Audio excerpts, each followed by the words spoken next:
Today, you'll learn about 15 actors who hated their characters' costumes. We'll take a look at the challenges faced by movie stars to bring their art to the big screen. Despite the obstacles, they managed to power through costumes that could easily be described as torturous. Let's watch it. It's fascinating. Sean and Marlon Wayans. When these brothers came up with the idea of playing two FBI agents undercover as blonde, blue-eyed women in white chicks, they never imagined the massive challenge they'd face physically transforming into high society women.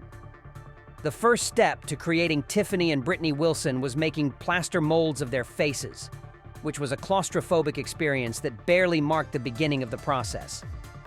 Then came the challenge of modifying the Wayans brothers' features, such as their pronounced jaws and cheekbones, to soften them and give a more feminine appearance. They also narrowed and sharpened their noses, drawing inspiration from sisters Paris and Nikki Hilton. That was just the start of their transformation. Changing their skin tone to a realistic, natural color was another puzzle. Eventually, they found the solution in a water-based acrylic paint of a bright red-orange tone, which they applied with an airbrush to neutralize any gray undertones. But that wasn't enough. Over this base, they applied tons of finishing powder to achieve a soft, light tone that matched their characters' looks. The transformation was so detailed that it took at least 3 hours of preparation every day of filming. And on top of all this, the tight costumes made them feel trapped in their own bodies. But the end result was worth it. White Chicks became a commercial hit, grossing $113 million, and became a cult classic that, 20 years after its release, continues to make people laugh.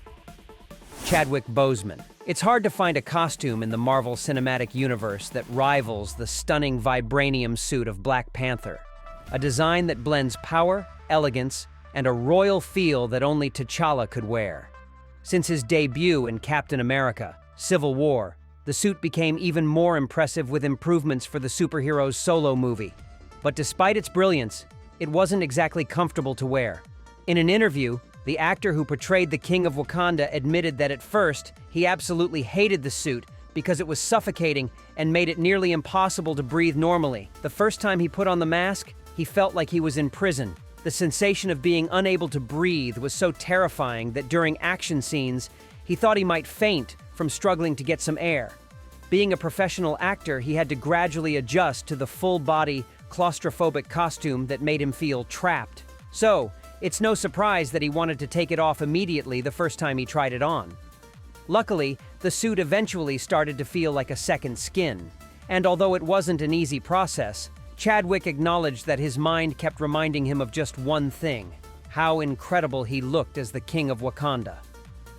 Elizabeth Olsen. Marvel has always tried to maintain an aesthetic faithful to the comics, but when it comes to translating those costumes to the screen, not everything that looks great on paper works well on film.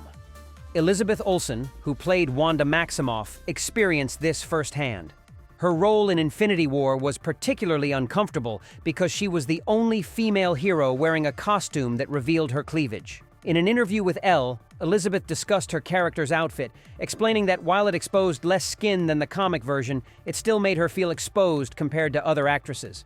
If she could change one detail, she would have avoided the corset with cleavage. The actress also shared that she likes corsets but would have preferred one that was higher and less revealing compared to what Scarlett Johansson and Tessa Thompson wore. Despite this, she was grateful that Marvel didn't go with the comic book version, which included a leotard and a headband, as those elements felt too cartoonish for the realistic tone of the Marvel Cinematic Universe.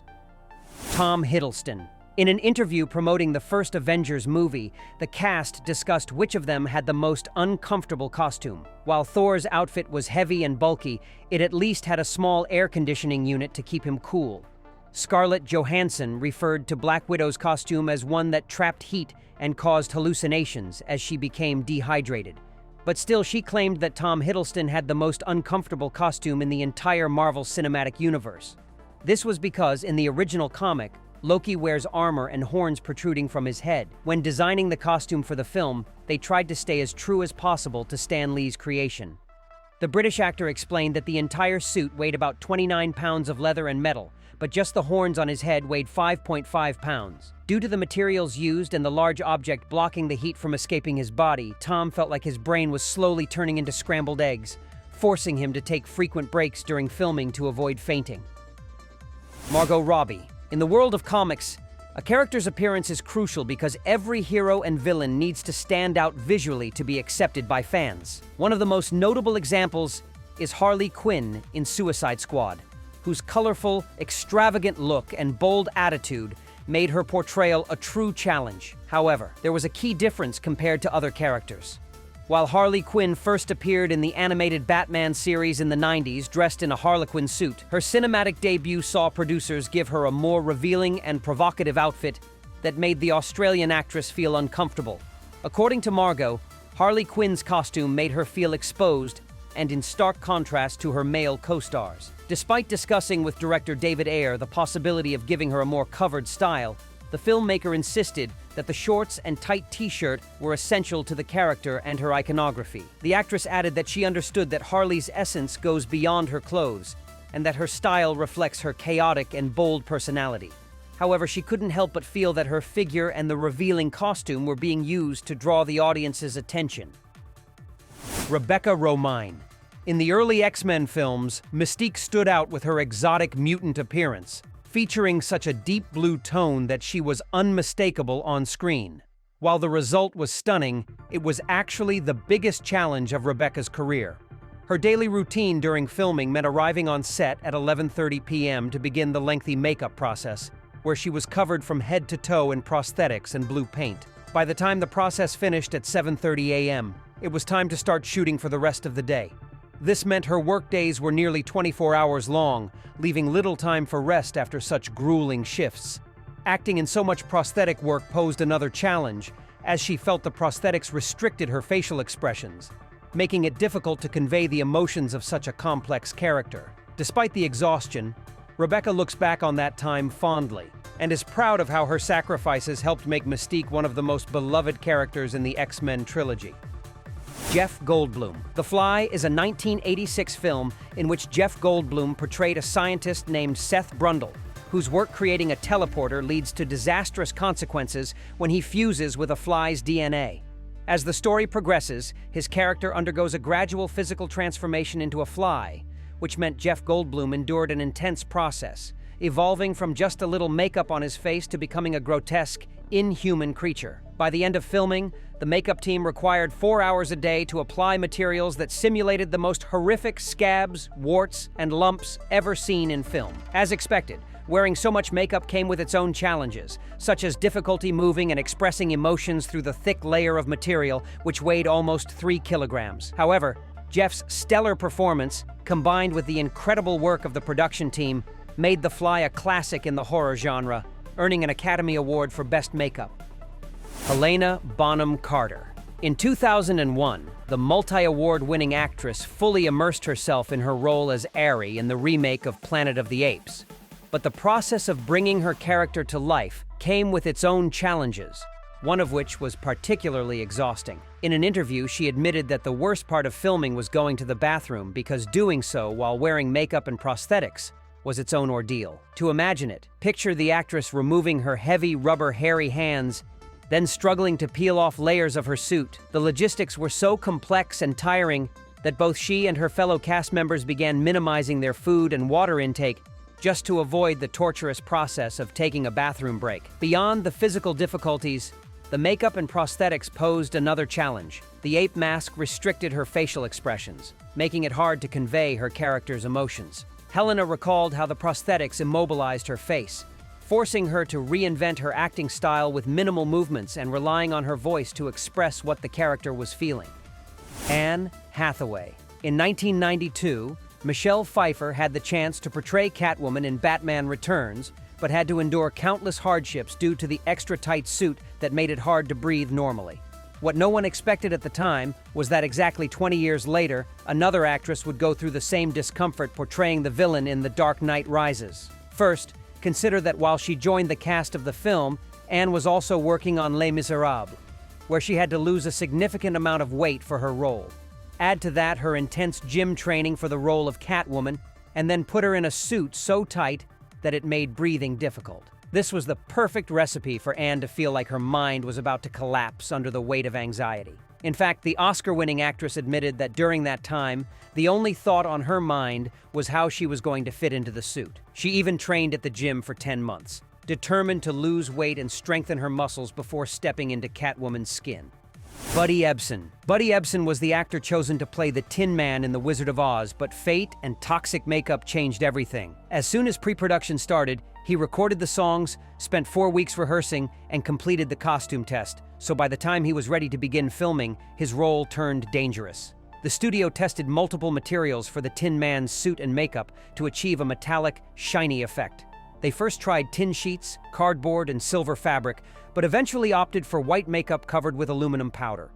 Unbeknownst to them, this formula turned out to be highly toxic and led Buddy Ebsen into a serious health nightmare. 9 days into filming, Buddy began experiencing severe pain, shortness of breath, and intense cramps, which sent him to the hospital.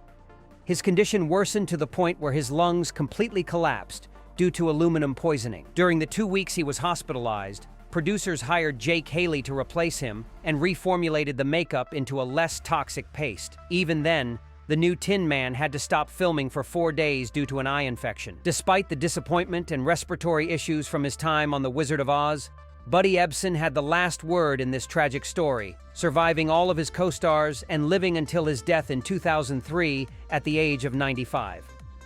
Saoirse Ronan. Although this star has vast experience acting in period films, Mary Queen of Scots was the first time she wore a corset, and learned firsthand how painful female attire was in the 16th century. In this film, she portrayed Mary Stuart, the Queen of Scotland who aspired to ascend to the throne of England, but found herself entangled in a fierce rivalry with Queen Elizabeth I. As a royal character, the wardrobe was large, majestic, and period-appropriate, but incredibly uncomfortable, especially during the scenes where she had to ride horses. However, the most unpleasant garment was the corset that squeezed her body so tightly, and in fact, both she and the rest of the cast revealed a strange side effect. Their figures changed after so many hours wearing such a tight garment. This happened because, in the pursuit of realism, the costume designers adjusted the corsets as filming progressed.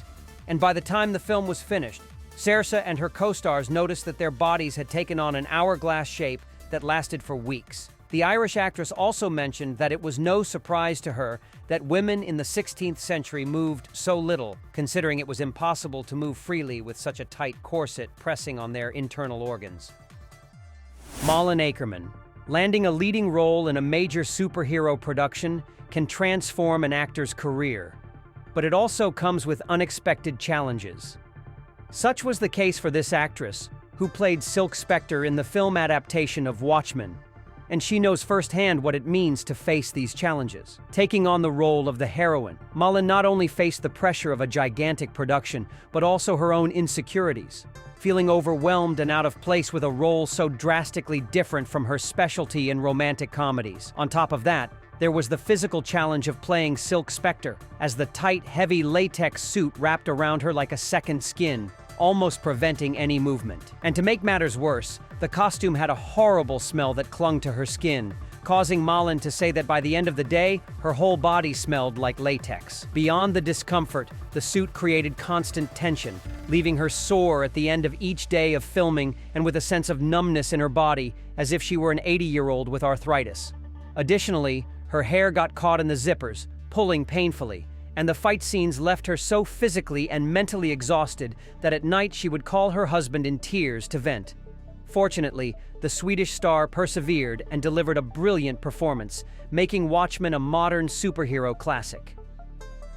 Michael Jai White. Released in 1997, Spawn is the film adaptation of the comic that explores the origins of the title character, a former Marine and mercenary who was killed during a secret mission and resurrected against his will to lead the army of Hell. The film had the potential to be a breath of fresh air compared to other comic adaptations, as its main character is an anti-hero sent to Hell to atone for his crimes. After being resurrected, he tries to use his powers for good, putting him in conflict with those who brought him back to life. Unfortunately, the film was panned by critics and nearly ruined Michael Jai White's career, as he had to endure between 2 to 4 hours of the production team adjusting the suit with glue to his body. He also wore yellow contact lenses that irritated his eyes and a mask that restricted his breathing. The only thing that helped him endure the discomfort was his martial arts training, which gave him enough focus to complete his scenes without collapsing.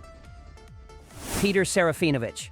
When the second season of The Tick premiered in 2019, fans of the blue superhero finally saw a significant change. The lead character could move his head thanks to a new suit that the star of the show called a vast improvement over the previous one, which prevented him from moving normally. During the first season, the Tick's suit was so rigid that it limited Peter's movements to the point of making it almost impossible for him to bring the character to life with complete freedom. Aware of the physical challenge, the producers decided to improve the lead actor's experience in Season 2, hiring Jose Fernandez from Ironhead Studios, the same designer behind superhero suits for characters like Thor, Spider-Man, Batman, and Wolverine.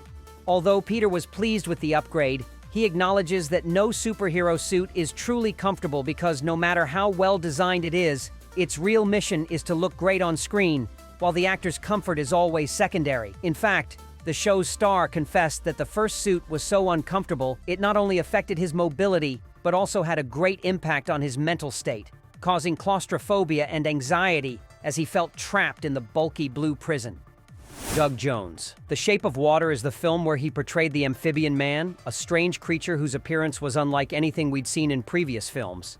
As a veteran actor specializing in portraying strange beings in films like Pan's Labyrinth and Hellboy 2, Doug had a clear understanding of the challenges this production would bring, but even so, he never imagined it would be the biggest challenge of his career. Each day of filming, he had to show up at the studio many hours before the cameras began rolling, as the makeup process took 3 hours to apply the prosthetics and other elements that transformed him into the aquatic creature. After director Guillermo del Toro yelled "action," he would spend between 10 to 12 hours a day wearing the heavy suit, which limited his vision and movements. However, the most uncomfortable part was wearing motorized gills on his neck that made a deafening noise all day long.